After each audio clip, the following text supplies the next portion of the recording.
آپ کے سوال ہمارے جواب پوچھیں۔ طلعت صاحب، یہ فردوس عاشق ایوان صاحب نے جو کیا ہے، اس سے قوم کو کیا سبق گیا ہے؟ ایک پڑھی لکھی خاتون ہونے کے ناطے، ایک معزز پیشے سے ان کا واسطہ، اور اس کے علاوہ یہ حکومت کی عہدے دار، جب یہ لوگ اس قسم کی حرکتیں کریں گے تو بظاہر تو عجیب سا لگتا ہے، لیکن اگر آپ ان کی ماضی دیکھیں یا ان کے جو لیڈرز ہیں عمران خان صاحب، ان کی آپ پرانی تقریریں اٹھا کے دیکھیں تو اس میں بھی یہی کچھ ملتا تھا کہ بجلی کے بل پھاڑ دو، ٹیکس مت دو، ریمیڈنس مت بھیجو، اور اوے میں لٹکا دوں گا، اوے میں نہیں چھوڑوں گا، اور اسلام آباد کے ڈی آئی جی، مطلب تو ظاہر بات ہے جو نیچے والے ہوں گے اسی کو فالو کریں گے نا۔ یہ اب ان کے جتنے بھی وہ بیٹھے ہوتے ہیں مشیران یا وزیران، جتنے بھی ٹاک شو کے اندر، آپ دیکھیں کبھی بھی یہ میرٹ پہ جواب نہیں دیں گے۔ جہاں ان کو جواب نہیں بن پڑے گا، اور جو اکثر نہیں ہوتا ان کے پاس جواب، وہ سیدھا سیدھا ان کے پاس اس کا ایک ہی جواب ہوتا ہے کہ پچھلی حکومت نے بھائی، پچھلی حکومت کا رونا کب تک روئیں گے؟ کب تک ان کو آپ کیش کرائیں گے؟ بہرحال یہ جو کچھ ہوا اچھا تو نہیں ہوا، یہ اچھی مثال نہیں رہی اس طرح پبلکلی یہ کرنا۔ اور پھر اس کے بعد ان کا میں نے بیان بھی سنا ہے، انہوں نے اس کے باوجود بھی اس کے اوپر وہ اپنا پیپلز پارٹی کے قادر صاحب کے اوپر ہی انہوں نے الزامات کی بچھاڑ کی ہے کہ میرے ساتھ یہ کیا، اور انہوں نے عارضی وقفے کی۔ تو بھائی اگر آپ یہ ایسی بات تھی تو آپ ان کو آپ بتاتے پہلے عوام کے سامنے۔ آپ کیا کہتے ہیں اس بارے میں؟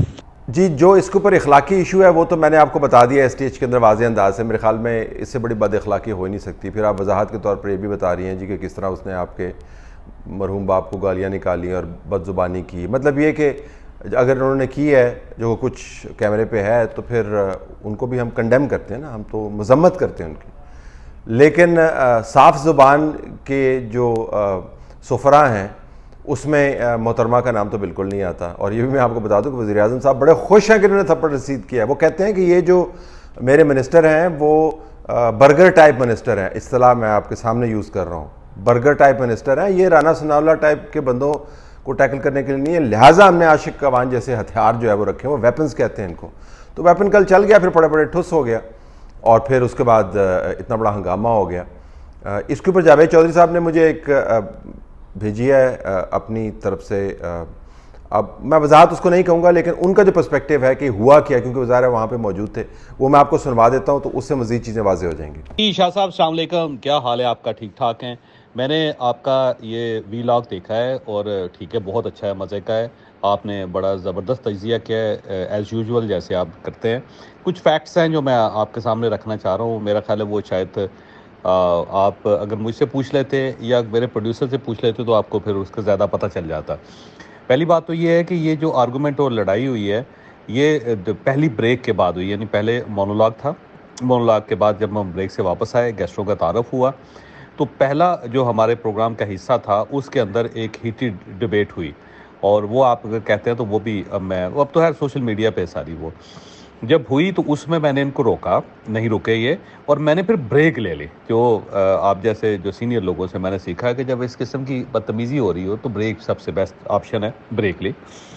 بریک کے دوران یہ کھڑے ہوئے اور ایک دوسرے کے ساتھ ان کی لڑائی ہوئی اور ہاتھا پائی ہوئی پراپر، اس میں کوئی شک نہیں ہے، لیکن ہم نے نہ صرف ان کو روکا، کنٹرول کیا، بلکہ پھر اسی شو میں ان کو دوبارہ بٹھایا، اور اس کے بعد 2 بریکس ہیں، 2 بریکس میں یہ پروگرام بڑا سموتھلی چلا ہے۔ اس میں بھی 1-2 جگہ پہ انہوں نے ہارش ان کے درمیان کمنٹس ہوئے، لیکن اس کو پھر دوبارہ وہ بریکس اور وہ جو ایک ٹیکنیک ہے شو کو لے کے جانے کی، جو اگین میں یہ کہہ رہا ہوں کہ آپ جیسے سینئر لوگوں سے میں نے سیکھا ہے، کیونکہ آپ لوگ پہلے تھے اس فیلڈ میں، اور ظاہر ہے جب آپ پہلے تھے تو آپ کے جو آپ نے پیرامیٹرز بنائے ہوئے ہیں انہی سے ہم لوگوں نے سیکھنا تھا، تو اس سے سیکھا۔ اور بریکس اب 2 آپشن تھے، ایک آپشن تو یہ تھا کہ ہم ایک شو کو 10:30 بجے ختم کر دیتے، جب یہ پہلا آرگومنٹ ہوا ان کے ساتھ، جو ظاہر ہے پروفیشنلی بھی اچھا نہیں ہے اور ویسے بھی اچھا نہیں ہے، تو ان تینوں کو روک کے ان کو سیٹل ڈاؤن کر کے اس کے بعد اگلی 2 بریکس ہوئی ہیں۔ یہ جو کلپس ہے یہ وہ پہلی بریک کے درمیان ہے، جب یہ ان کا آرگومنٹ ہوا تھا جس میں ہم نے ان کو روک کے بٹھا کے اور ان سے اگلا پروگرام کے 2 حصے بھی کروائے ان سے۔ اور یہ کلپ جو ہے ظاہر ہے ہو سکتا ہے ایکسپریس سے نکل گیا ہو، کوئی پتہ نہیں، کیونکہ ہمارا آپ کو پتہ ہے سسٹم کہ یہاں سے پروگرام جو ہے لاہور جاتا ہے اور لاہور سے آن ایئر ہوتا ہے، تو ظاہر ہے 2 اسٹیشنز اس کے اندر انوالو ہو جاتے ہیں. دوسرا ان لوگوں کے اپنے لوگ بھی وہاں پہ تھے، اور فردوس عاشق امان صاحبہ کا جو بندہ تھا وہ بھی اندر آ گیا تھا، اور مندو خیل صاحب کا بھی تھا، اور انہوں نے میرا ہو سکتا ہے انہوں نے ویڈیو بنا لی موبائل سے. بہرحال یہ اس کے بعد یہ ہوا، یہ وائرل ہوا، اور یہ انسیڈنٹ ٹھیک نہیں ہے اور یہ نہیں ہونا چاہیے، ڈیفینیٹلی نہیں ہونا چاہیے. اور ظاہر کوشش ہے، ظاہر 14 سال ہو گئے مجھے بھی شو کرتے ہوئے، کوشش ہوتی ہے، لیکن اب لیول یہ آ چکا ہے کہ آرگومنٹ سبھی کرتے ہیں. اب اس میں سے بچنے کا کوئی طریقہ بظاہر کوئی سمجھ نہیں آتا کہ یا تو پھر الگ الگ رومز میں بٹھا دیا جائے، اتنی DSNGs لگا دی جائیں تاکہ ایک دوسرے کے آمنے سامنے ہی نہ ہو، یا پھر درمیان میں دیواریں رکھتی جائیں یا شیشے کے کیبلز بنا دی جائیں. اب آپ خود اندازہ لگائیں کہ یہ ظاہر ممکن نہیں ہے. تو اسی طرح ہی ہے، منت اللہ ہی، اور ان کو سمجھایا بھی جاتا ہے، بتایا بھی جاتا ہے، لیکن اس دوران اگر یہ ایک دوسرے پہ اٹیک شروع کر دیں تو ظاہر ہے کوئی ایسا سسٹم تو ہے نہیں جس سے ہمیں اندازہ ہو سکے کہ کس وقت کس گیسٹ نے کھڑے ہو جانا ہے اور اس نے ایک دوسرے کے سر میں کپ مار دینا ہے یا پانی کا گلاس پھینک دینا ہے. بہرحال میں چاہ رہا تھا کہ کچھ فیکٹس آپ کے سامنے آ جائیں. تھینک یو ویری مچ، اور انشاءاللہ جلدی ملاقات ہوگی. طلعت صاحب، حالیہ دنوں میں پرائم منسٹر ہاؤس کو یونیورسٹی بنانے کے حوالے سے پہلے مرحلے میں 35 ارب روپیہ مختص کرنے کی خبریں نظروں سے گزرتی رہیں. اب اس بحث سے قطع نظر کہ ریڈ زون میں یونیورسٹی بننی بھی چاہیے کہ نہیں، یا یہ کہ نئی یونیورسٹی بنانے کے بجائے پہلے سے قائم یونیورسٹیوں کا معیار بہتر بنانے کی ضرورت ہے، جس میں سے ایک محض چند منٹ کے فاصلے پر پرائم منسٹر ہاؤس کے عقب میں موجود ہے. میرا سوال اخلاقی جواز کے حوالے سے ہے. اپنے دور میں تو عمران خان صاحب پرائم منسٹر ہاؤس سے مستفید ہوتے رہے ہیں، اور اب جب جانے کی باری آ رہی ہے تو اسے یونیورسٹی بنانے پر باقاعدہ کام شروع کر دیا ہے.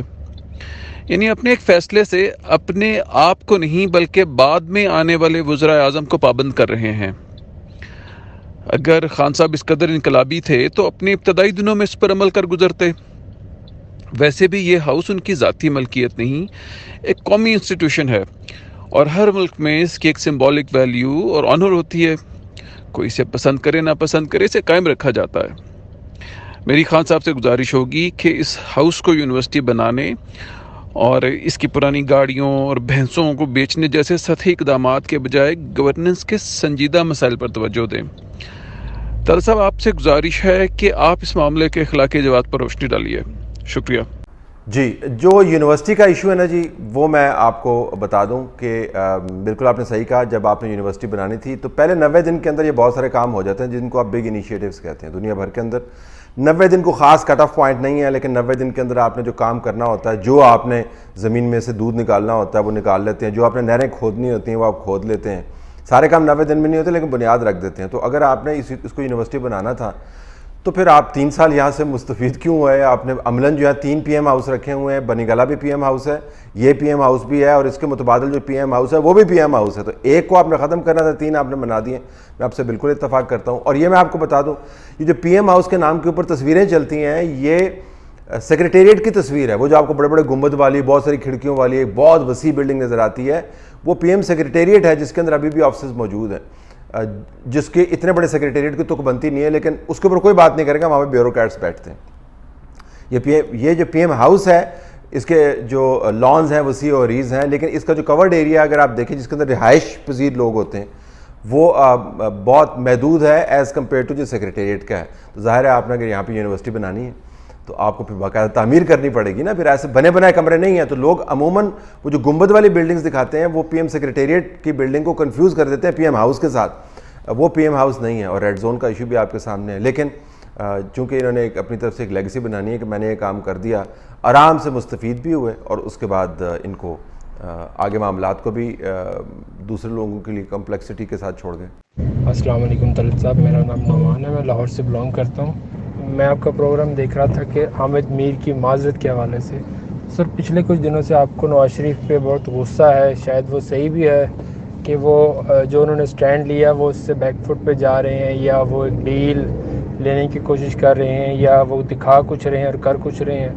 تو سر، معذرت کے ساتھ جب آپ کے ہی ایک بیٹی بھائی حامد میر صاحب بھی یہی کریں کہ وہ کسی دباؤ میں آ کر یا کسی پریشر اور یا حالات کو قابو کرنے اور عوام میں اس طرح کے امپریشن کو انفلوئنس کرنے سے بچانے کے لیے اگر وہ معذرت کرتے ہیں تو وہ کیسے ٹھیک ہو سکتا ہے، جبکہ وہی کام اگر نواز شریف کرے تو وہ غلط ہے، اگر حامد میر کرے تو وہ بالکل ٹھیک ہے. دونوں کے لیے ایک ہی تلوار ہونی چاہیے، ایک ہی ترازو ہونا چاہیے. تو سر اس بارے میں آپ کیا کہتے ہیں؟ دیکھیں، ایک تو دونوں کو آپ کمپیئر نہیں کر سکتے. پتہ نہیں آپ نے کس طریقے سے ایک صحافی کو ایک سیاستدان کے ساتھ ملا دیا ہے، لیکن اگر آپ کا خیال ہے کہ دونوں میں کوئی برابری ہے تو میں آپ کو بتا دوں کہ حامد میر نے جب یہ بیان دیا تھا تب کا بھی STH اٹھا کے دیکھ لیں. میں نے بتایا تھا کہ آپ کو جو ہے نا اس کے اوپر انفارمیشن دینی ہوگی. انفارمیشن دیے بغیر آپ کام نہیں کر سکتے، اس معاملے کو سسٹین نہیں کر سکتے. اور جب انہوں نے اپالوجی کی اس کے بعد بھی میں نے آپ کو بتایا کہ کیا ہمیں کام کرنا چاہیے، اور اپالوجی کے اندر تو انہوں نے مان لیا کہ میں نے غلطی کی ہے، دل آزاری اگر ہوئی ہے کسی کی تو میں اس سے معذرت خواہ ہوں. نواز شریف کے معاملے کو آپ اس کے ساتھ کمپیئر نہیں کر سکتے. تو آپ یہ کہہ رہے ہیں کہ نواز شریف نے اس وقت جو پالیسی اپنائی ہوئی ہے، آپ کے اپنے سوال کی امپلیکیشن یہ ہے وہ دباؤ کے تحت اپنائی ہوئی ہے. اگر واقعتاً اس اپالوجی کی طرح جو آپ کے سوال کی امپلیکیشن ہے انہوں نے پالیسی دباؤ کے تحت اپنائی ہوئی ہے، جس طرح آپ کے خیال کے مطابق حامد میر نے دباؤ کے تحت جو ہے یہ اپالوجی کی ہے، تو نواز شریف کو پھر اس طریقے سے اپالوجی بھی جاری کر دینی چاہیے کہ جو پہلے میں نے جو کیا تھا وہ غلط ہے، اب وہ صحیح ہے. تو گزارش کرنے کا مقصد یہ ہے کہ یہ ایپلز اینڈ اورنجز کو کمپیئر نہیں کریں. دونوں ایشوز علیحدہ علیحدہ ہیں، ان کو آپس میں جوڑ کے آپ کسی ایک کی اہمیت کو کم یا زیادہ نہیں کر سکتے. دونوں کے اوپر میرا پوائنٹ آف ویو بڑا کلیئر ہے. نواز شریف کی جو پالیسی ہے اس کی وضاحت آنی چاہیے، حامد میر کی جو پالیسی یا اسٹیٹمنٹ تھی اس کی وضاحت آنی چاہیے، اگرچہ وہ کسی اور پیرائی کے اندر آپ اس کو تجزیہ کرنا چاہیے. تو میرا خیال ہے کہ ان دونوں کے اندر کوئی کنیکٹیوٹی نہیں ہے. اور پیٹی بھائی تو کیا پیٹی بھائی ہوتا ہے؟ کس قسم کی اصطلاح آپ استعمال کرتے ہیں؟ کوئی پیٹی بھائی نہیں ہوتا. ہم کسی سروس کا حصہ تھوڑی ہیں، ہم کسی جو ہے منسٹری کے نیچے تھوڑی آتے ہیں، ہماری کوئی ایک ہی ادارے کے اندر سے کوئی تربیت تھوڑی ہوتی ہے. پیٹی بھائی، لیکن اس سے قصور نہیں ہے. آپ کا سوال جو ہے وہ ٹھیک ہے، آپ نے اپنے طریقے سے کیا. جو بحث کا ہم نے معیار اتنا اس ملک کے اندر اس لیول پہ ہم لے گئے ہیں کہ وہاں پہ ہم عموماً خیال نہیں کرتے ہیں کہ اصطلاحات کا استعمال کیا ہے. لیکن اگر پیٹی بھائی سے مراد آپ کی یہ ہے کہ جی ہم ایک دوسرے کا تحفظ کرتے ہیں، تو بالکل نہیں کرتے. ہم ایک دوسرے کے اوپر بہت سی تنقید بھی کرتے ہیں، یہ بھی ذہن میں رکھیے گا. پوچھنا آپ سے یہ تھا کہ ان 3 سالوں میں جس طرح یہ حکومت نے اپنا وقت گزارا ہے اور اپوزیشن جس طرح بنتی ہے، آپس میں ناچاکی ہو جاتی ہے، پھر ایک ہو جاتے ہیں، پھر جلد سے ہو جاتے ہیں، تو یہ ایک طرح سے ڈرامہ نظر آتا ہے، ایک اسکرپٹڈ پلان نظر آتا ہے کہ اپوزیشن نے بھی حکومت کو 5 سال پورے کرنے دینا ہے. نون لیگ کا رویہ دیکھ لو، ایک طرف پیپل پارٹی جس طرح کر رہی ہے، آ رہی جا رہی ہے. سوائے مولانا کے کوئی ایک جماعت بھی اس پر سنجیدہ نظر نہیں آتی کہ حکومت کو فارغ کرنا ہے ان کی کارکردگی کے بدولت. تو یہ سارے پلان نظر آتے ہیں، اسکرپٹڈ ڈرامہ نظر آتا ہے. آپ کا اس بارے میں کیا تجزیہ ہے؟ ضرور بتلائیے گا. شکریہ. جی، ڈرامے والا جو الزام ہے اب یہ کھل کے سامنے آنے لگ گیا ہے، اور لوگوں نے اس کے اوپر بات شروع کر دی ہے کہ جی یہ واقعتاً یہ بہت ساری ڈرامہ بازی ہو رہی ہے، اور اس ڈرامہ بازی کے نتیجے میں لوگ جو ہیں بہت زیادہ کنفیوزڈ ہیں. چونکہ اپوزیشن جماعتیں جو ہیں وضاحتیں نہیں کرتی، وہ اپنے پوائنٹ آف ویو کو ایکسپلین نہیں کرتی ہیں، اور جب اپنی پالیسی تبدیل کرتی ہیں تو پرانی پالیسی والے نعرے جو ہیں وہ تبدیل نہیں کرتی ہیں. لہٰذا اس وجہ سے کنفیوژن بڑھتی جاتی ہے. ابھی بھی مریم نواز جو ہیں وہ وہی باتیں کر رہی ہیں جس کا تعلق اس پالیسی سے ہے جو مکمل طور پر ریڈنڈنٹ ہو گئی ہے، یعنی ختم ہو گئی ہے. باتیں وہ وہی کر رہی ہیں. حکومت سے جو معاملات طے کرنے کا ایشو ہے ان کی پارٹی کا، یا اسٹیبلشمنٹ سے معاملات طے کرنے کا ایشو ہے، وہ کسی اور طرف جا رہا ہے. تو میرے خیال میں جماعتوں کو یہ دیکھنا چاہیے کہ ان کی اپنی پالیسی جب تبدیل ہوتی ہے تو اور کچھ نہ کریں، تو یہ کرم کر کے وضاحت کر دیا کریں اور نعرے تبدیل کر لیا کریں. طلعت صاحب، راولپنڈی سے ذوالفقار بات کر رہا ہوں. آپ کا پروگرام ماشاءاللہ بہت زبردست تجزیے ہوتے ہیں اور اس کو ریگولرلی شوق سے سنتے ہیں ہم. میرا کوشچن یہ تھا کہ آپ نے جس طرح گزشتہ روز بتایا کہ اسلام آباد CIA کے ڈائریکٹر آئے اور یہاں پر انہوں نے 2 دن رہ کے مختلف مقامات کا وزٹ کیا، اور جس کی خبر نیو یارک ٹائمز سے بریک ہوئی. میرا کوشچن یہ ہے کہ اب ہمارے پنڈی اسلام آباد میں ایسے کوئی بھی جید صحافی نہیں رہے جو اس طرح کی خبر ایٹ لیسٹ اگر بریک نہیں کر سکتے تو کوئی ہلکا ذکر کر دیں. اب ہمیں خبر کے لیے بھی نیو یارک یا واشنگٹن کی طرف دیکھنا پڑے گا.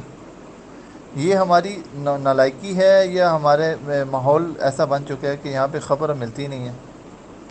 دوسرا میرا سوال حامد میر صاحب کے جو انہوں نے معذرت کی ہے اس کے حوالے سے ہے کہ میرا سوال یہ ہے کہ آیا ایسی معذرت ہم جب سیاستدان یا اور جو طبقات جو کمزور طبقات ہیں ان کی جب کوئی خلاف کوئی اس طرح کی اسٹیٹمنٹ ہم دے دیتے ہیں جس میں ہمیں یہ خبر بیشک جھوٹی بعد میں ثابت ہو جائے، کہ ہم ان کی بھی معذرت اس طرح کرتے ہیں، یا دیکھا کہ کوئی طاقتور ہے تو اس کی معذرت قبول، اس کو معذرت کر لی، جو کمزور ہے ان کو آگے اور دبایا؟ اور شکریہ۔ جی، ایک تو میں سوال کرنے سے جواب دینے سے پہلے آپ کو بتا دوں کہ یہ جو اس وقت لوڈ شیڈنگ اپنے عروج پر ہے، اور پتہ نہیں ہم کس طریقے سے یہ پروگرام کر رہے ہیں، لہٰذا آپ کو نظر آ رہا ہوگا کہ چہرے کے اوپر میرے پسینہ ہے اور برا حال ہے گرمی کا، میری ٹیم بھی سامنے بیٹھی ہوئی ہے، برا حال ہے گرمی کا، اور یہ وہ لوڈ شیڈنگ ہے جو 2 سال پہلے غائب ہو گئی تھی۔ کمال ہے ویسے کہ ملک میں انقلاب بھی لا رہے ہیں اور ملک کی ایسی کی تیسی بھی کر رہے ہیں، یہ صرف ادھر ہی ہو سکتا ہے۔ اب آئیں آپ کے سوال کے اوپر کہ جی کوئی ایسا جیت صاف نہیں ہے۔ گزارش یہ ہے کہ خبر کا ہونا اور خبر کی تصدیق کے بعد اس کا اجرا کرنا دو مختلف چیزیں ہیں۔